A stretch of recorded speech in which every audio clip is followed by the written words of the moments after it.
this is Nino, a direct distributor of Lifestyle PH, a denatured alcohol gun, a nurse of enthusiast, also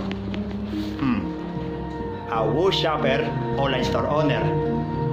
So shoutout muna tayo. So bago ayan, shoppers, ayan mga shoppers, mga kapamilya natin shoppers dito, mga pamilya, kapuso o ano. Well, welcome. Sabihin na lang natin sa lahat ng mga may gustong magkaroon ng extra income, ayan, ipapakita ko po sa inyo dyan yung QR code at yung link sa ibaba ng aking description. So, i-click mo yung link under my description and then scan mo yung QR code na yan para sa info, for more information about the company. So bago po natin simulan lahat ng panibagong episode sa remake, ilang shoutouts po na naman ang ilalakad natin sa screen. Well, you know what to do. Sit back, relax, and enjoy the show. God bless. Ay.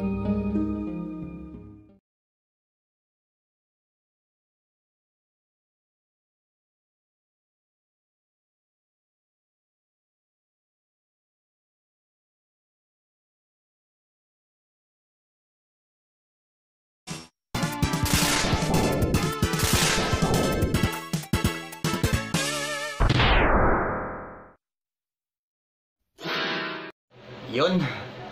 Now, we are already given the shoutouts, so wala nang paliwili ba, starter na agad natin ng episode dito sa remake.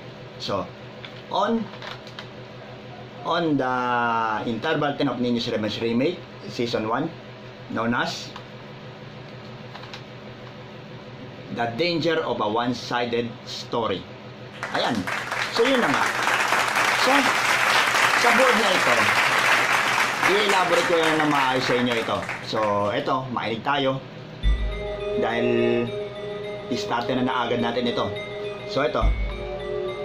In our world today, there is a lot of falsehood packaged as truth. In their quest to climb the ladder of power and fame, many don't give a hoot about others. They don't mind painting others as the devil's incarnate. Aba, parang si Cain lang sa librong The Devil's Favorite Demon, ika nga. Parang ikaw, hayop ka. In this era of social media, people can edit the pictures of others to appear real even though they are false. All with the calculated aim of pulling others down so they can climb up. You need discernment today more than you ever have. Aba, loko, baka sabi sa statement na yan, sinasabi ko sa inyo kapatid, I have already known, o sabihin na lang natin, yung sinasabi ni Raul Menendez, am I not only aware about their wickedness, I engineered it. Ibig ko sabihin ako, sa parte ko naman, hindi ako basta-basta na lang naghahanda sa anumang hindi ako basta-basta nag-iingat sa anumang klaseng kasamaan na ibinabato na sanlibot ang laban sa akin at sa iba pa. Matagal ko nang pinaghandaan yan. Kaya ito, as human as we are, we present stories that will make us look good in the eyes of others. Parang kayo mga pathological liar kayo, mga hinayupak kayo, di ba? Lahat kayo, para kayo yung para kang asawa ni Potiphar na sinasabi natin na people they tell their side story, the side of the story to make all others appear evil even when they were wrong. Ika nga, if a single-sided story as was all there was to believe, no one would ever be wrong. Ayan, yan ang pinaka-delikadong ingredient na yan na sinasabi paniniwalaan mo. Yung tinatawag na yung kwento ng isa na tapos paniniwalaan mo. Aba, baka nakakalimutan mo ang kasabihan na to. Ang naniniwala sa mga sabi-sabi, walang bait sa sarili, katulad mo. Kaya, what the fuck? Para kasi Potiphar kung ganyan na umasta sa mga sa tinatawag nating attitude. O ito, kagaya ng mga tao ngayon dito sa paligid, ito, people are cunning. In politics, everyone wants to appear the best choice. In business, they want to be at the top. In religion, everyone wants to be everyone's favorite. Di Panginoon nga, wala kang pinapabura sa inyo kahit masama o mabuti. Pag alam mong may ginawa ang katuntuan, katarantado sa buhay mo, makikita ang Panginoon, parurusahan ka eh. O gaya na sinabi ko kay Pura Vega, nakapag pumanaw yun. Besides na hindi na siya tinanggap doon sa langit dahil tinadya ka ni San Pedro, hindi nakapasok, pati yung manok niya, pinagtatawanan pa siya.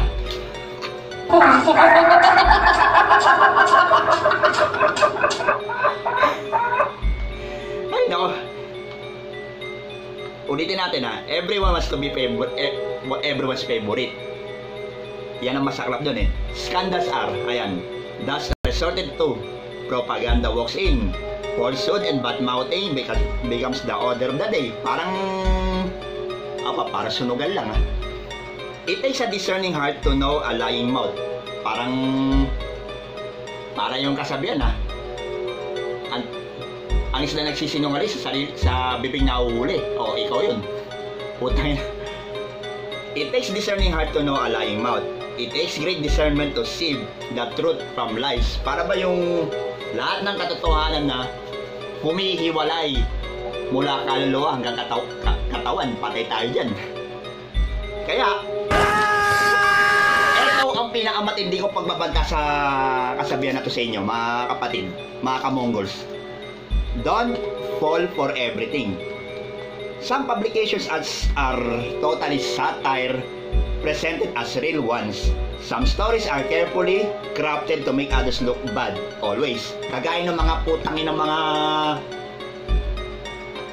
yung mga kasama mo sa trabaho, baka siguro, o yung dating vlog ko dati nung nag-reaction na sa episode na The Sip Sip and Sulsul sa Ninyo's Reverse Remake, ayan, episode 38. Yan, na-vlog ko na dati eh, ang daming nag-react niyan eh. Ang daming tinamaan dyan sa sinabi ko eh. Pues, kung yung sinasabi ko yung mga posting ko sa Facebook, iniisip ng mga smoklong na agaya mo, kung para sa inyo, tinatamaan ka, pues, umiilag ka. Kung wala akong, tandaan nyo, ulitin ko sa inyo, wala akong nininame drop na kahit anong sa mga posting ko sa Facebook. Ang inaano ko lang about sa mga natutunan ko sa buhay. Yung mga learnings na pinag-aralan ko, dahil nagsa-self-study rin ako, ba nakakalimutan nyo. So ito, read via the headline. Ayan, para kung baka sa dyaryo, magbasa ka kung baka sa headlines. Read via the headline. Get your facts right before you hang others in your mind.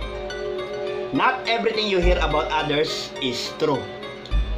Hindi lahat ng mga naririnig nyo laban sa akin ay totoo. Bakit ka mo? There is a danger in falling for a single-sided story. Ayan. Kaya dito sa Ninyo's Reverse Remake, Season 1, sa episode na to, we all should make a conscious effort to go beyond one-sided stories. In every aspect of our lives, we ought to be intentional about drawing conclusions from both sides of a story. Yan ang gusto kong i-point sa inyo, na hindi ka maniniwala sa sinasabi ng isang tao. Dapat hanapan mo ng panig, di ba? Kumbaga sa hukuman, yung nasasaktan sa yung biktima, kailangan pareho hanapan ng sides. At titimbangin ng isang huwes na agayan ni Judge Mariano Asuncion na sa kaganapan ni our late great all-time achiever award, Eddie Garcia. Ayan. So ito, in every aspect of our lives, we ought to be intentional about drawing conclusions from both sides of the story. Our lives will be lopsided if we keep making decisions based on half-truths and incomplete evidences. Aba, totoo yan. pag kalahating katotohanan at kalahating kasinungalingan o yung kaulangan sa ebidensya na binapatulama sa akin, hindi magtutugma lahat yan. Hindi matitimbang yan. Hindi mo matatao na fair ang labanan dyan. Kasi, kumbaga, putangin na, kayo mga graduate na HRM, ang galing magluto ng laban. Yes, yeah! Anak ng baan nilaw kayo? Ito pa isa. When you hear something ill about other whom you know, make a conscious effort to know their version of the story. Yan. If you hear all manner of news about your spouse or friends or sa lahat ng mga kasama mo sa trabaho,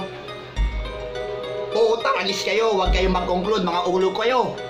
Kaya yung mga naniniwala sa mga sasabihin mo, paniniwala mo agad yung nagkwento, tapos sasabihin mo, bumukha mo masama yung siniraan mo. Eto sasabihin ko sa'yo, it's dangerous to conclude on a one single-sided story. Kaya sabi ko nga sa inyo, i-approach na maayos. Tanungin mo, get to know their version of the story. But of course, some may lie, but at the end of the day, whatever decision you may take will be fair. Ayan. You will have waited, you have already weighed both sides. O tinimbang mo na. Ano pa ang pareho ng kwento ng dalawa and known which was more believable. Para bang ikaw, kumbaga sa yung sinulat nung maiwagang kamay doon sa pader nung kastilyo ni Nebuchadnezzar ng Babylonia. Ayan, nasa picture. Mene, tekel, parsin. Sasabihin ko, sinabi na ni Propeta Daniel yan na sinasabi, yung word na mene, i-share ko sa inyo dito. Yung word na mene, yung tinatawag natin na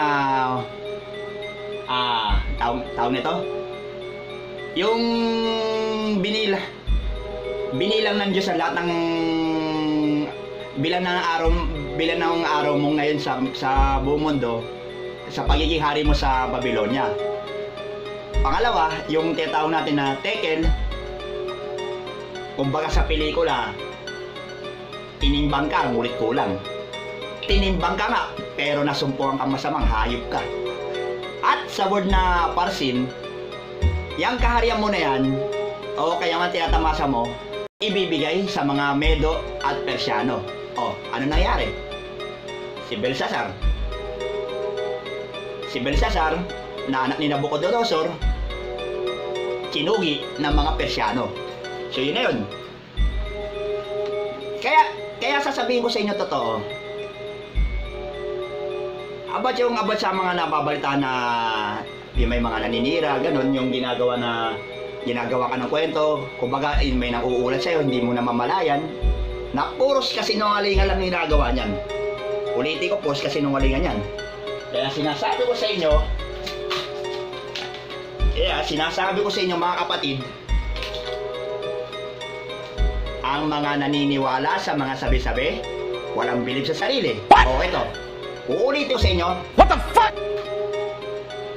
Alamin mo muna kung anong totoo. Hindi yung putangin na kayo magko-conclude ka agad kayo ng conclusion na hindi nyo, o siya sabi mo, you are always jumping another conclusion. Yun na yun.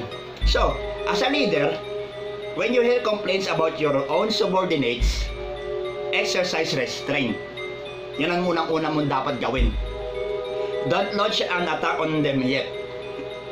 All you have to do is the single side of a double-sided story.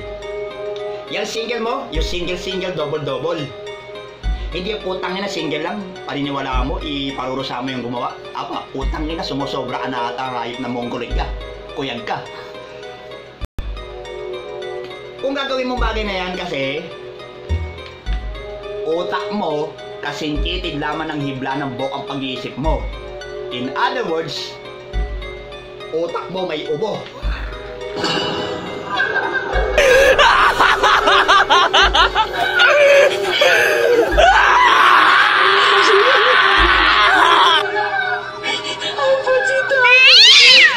sa ito eh. Alam mo, natutuwa ka sa mga pinagagawa mo katantado sa kapwa mo eh. Kaya sasabihin ko sa inyo, all you have to do is a single side of a double-sided story. Gawin mo yan. Listen to them. 2. It may not be as was presented. There may have been some sort of exaggerations. Kagaya nga, diba? Kaya sinasabi ko sa iyo, eto, may isa pang dapat mong gawin eh, about dyan. When you read ill news about some characters, go beyond the content.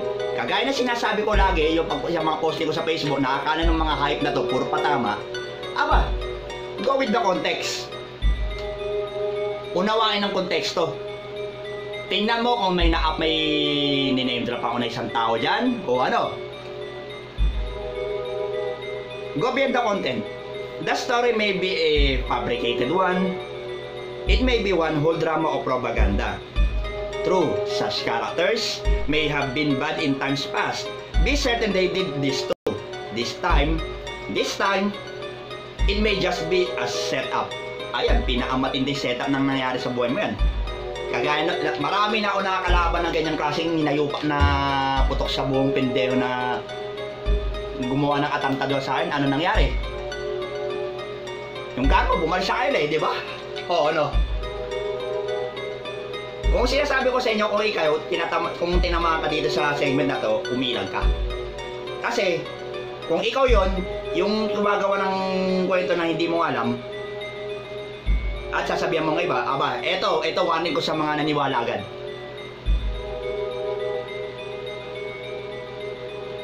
Sino ang paniniwalaan nyo? Mga kamongols, mga kababayan? Ang taong gumagawa ng kwento o kasinungalingan? Oh, yung mga nagsasabi ng totoo. Alam mo, sumpain. Sabi ko nga, sumpain ang mga naniniwala sa mga sabi-sabing yan at paniniwalaan kaagad na ang mga ganyan statement na yan, ang mga naniniwala sa mga naninira at sa kanyang lahi. Aba, sumpain mga yan. Hindi maganda ang mindset na yan kung gagawa ka ng ganyan. Aba, lumayas ka na sa earth kung mas pipiliin mo manira ng buhay o manira ng buhay ng mga pangarap ng taong katulad ko o sa iba. So ito, true such characters may have been bad in times past. Be certain they did this too. This time, it may just a setup, but be discerning at all times you come across any news item. Yung mga tinatawag na mga galing yung mga ginagawa ng mga marites at tolits. Oh, may bago na nga pala ako sa marites. Ayan. Master of Arts in relaying information through exaggerated speech. Ayan, mami. Asan ang kataruan ka? Umiiyak o hustisya eh. Asan? Asan? Pukin ang daga ka! Asan po? Oh my God! Hindi mo! Ayan, a one-sided story is like a half-truth. Kagaya mo, kalahati, puta. Para man kalahati tao, kalahati demonyo, kalahati tao, kalahati dragon. Puta yun. It's a half-lie nga eh. Yung mga pinagsasabi mo, labas sa akin, hayop na kuyang ka. Haba. Eto, isa pa. Tuloy na tayo. Life's all about stories. We make friends and enemies out of what we hear. Ayan, di ba? Kumbaga yung mga haters natin, halimbawa, na mga left-siders natin na nasa right, at yung mga right-siders natin na nasa left. Kagaya niyan. We become die-hard enemies or friends of others based on what we read or hear about them. Apa, nangyayari ganyan, sa totoo lang. Kaya lang, maging discerning tayo sa mga ganyang klaseng bagay, kapatid.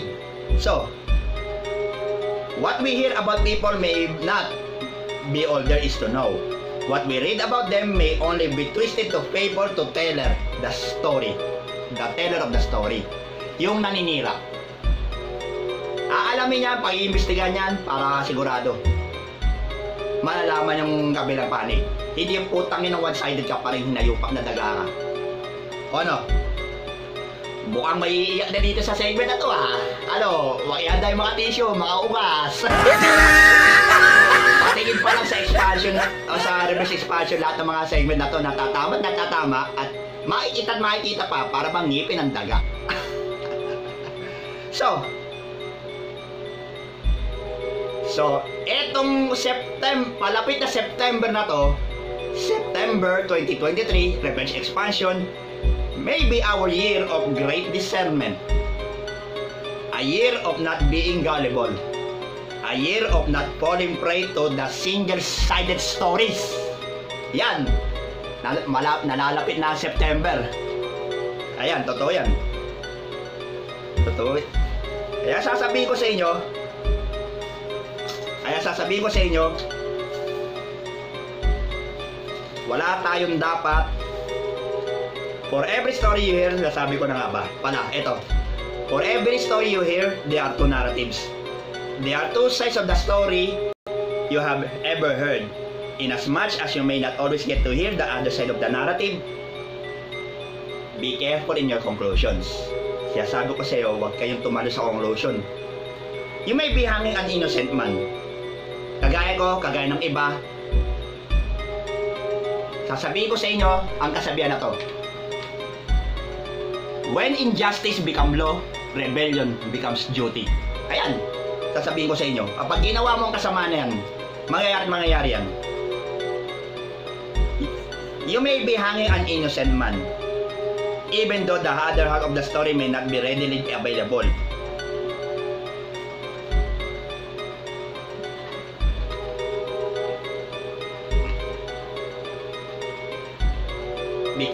Be careful to judge.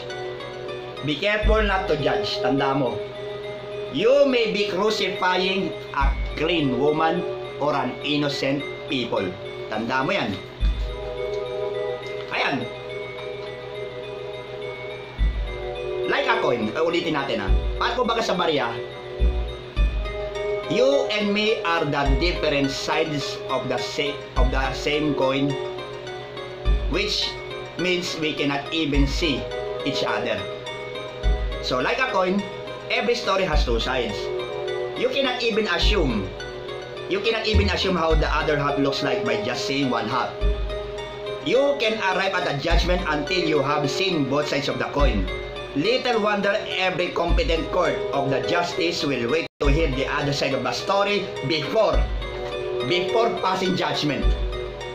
Even if whoever was caught in the act of the crime, every accusation brought upon them is only an allegation until they have given an account of their side of the story. Alam mo ibig ko sabihin yan? Kahit kayo mga putok sa buong pendeho kayo na nahuli na kayo sa aktong gumagawa ng katatarantado sa kapwa mo, dinideny nyo pa rin?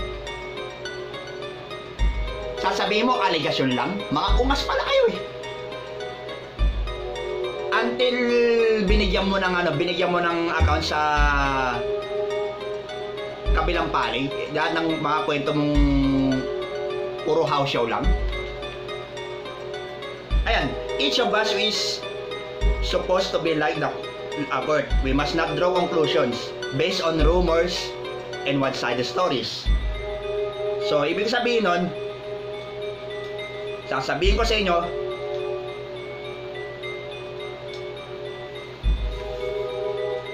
hindi maganda pa rin ang ginagawa mo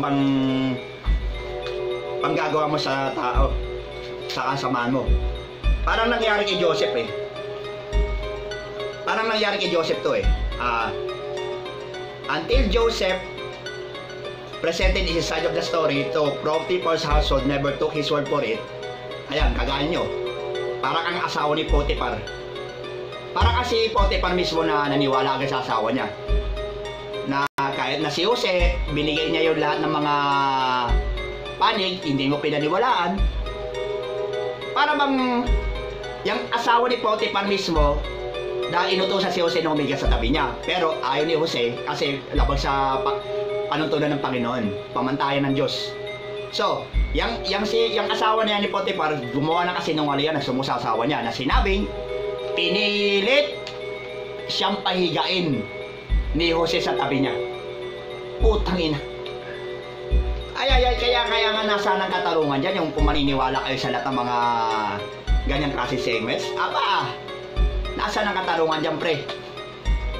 Kung ganyang paiiralin mo sa panahon na to. Aba, sasabihin ko sa inyo, true Potiphar's household never took his word for it. His side of the story explained matters better, especially how his shirt got into the hands of his master's wife. Never lunch at a one-sided story. In conclusion, tanda mo, for every story that you hear in this planet about the person, about those individuals, there are stories that you have to weigh in. So, ibig sabihin nun, tanda mo, hindi pa rin maganda sa tao na manghusgaan ng kapwa mo. Tanda mo,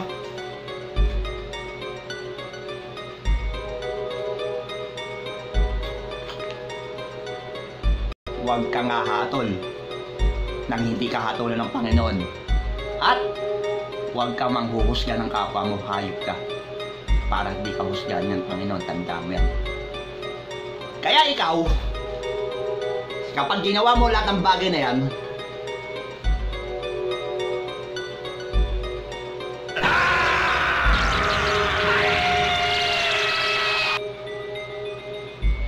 parurusahan ka ng Panginoon sa ginagawa mo. At may karma din na darating sa ginagawa mo. Kaya ingat-ingat ka sa mga pinagagawa mo na paniniwalaan mo lahat. Dahil maaari mo sirain ng buhay, maaari mo sirain ng pangarap ng isang tao dahil sa atarantaduhan mo na yan. Huwag basta-basta maniniwala sa kwento ng iba na puros kasinungalingan lang. Tapos. So this has been the danger of a one-sided story that I've been tackled in this segment. So, we have to end this vlog for now. This is Nino, a direct distributor of Lifestyles PH, a Denatured Alcohol Gun, an airsoft enthusiast. Like, share, and subscribe sa lahat ng mga panibagong views dito sa Ninjo's Revenge Remake Season 1, Pellet Gun Reviews, Reverse Scraps, anything and everything. So, antay lang po mga kapatid, baka makabili po tayo ng mga panibagong models na airsoft na ibablog ko next. Pag may medyo makalulong tayo. So, sit back, relax, and enjoy the show. See you around. God bless. Hindi ko rin napansin eh. Dapat hindi ako naging manhid sa damdamin nyo. Hindi, okay lang sa amin. Wag mo na lang kaming intindihin. Kaya naman, baka gusto nyo nang gumanti sa akin ngayon. Yeah! Eto, libre-libre. Nakabaladra na mukha ko. Sige na, para naman matupad ang pangarap nyo. Promise, hindi ako gaganti.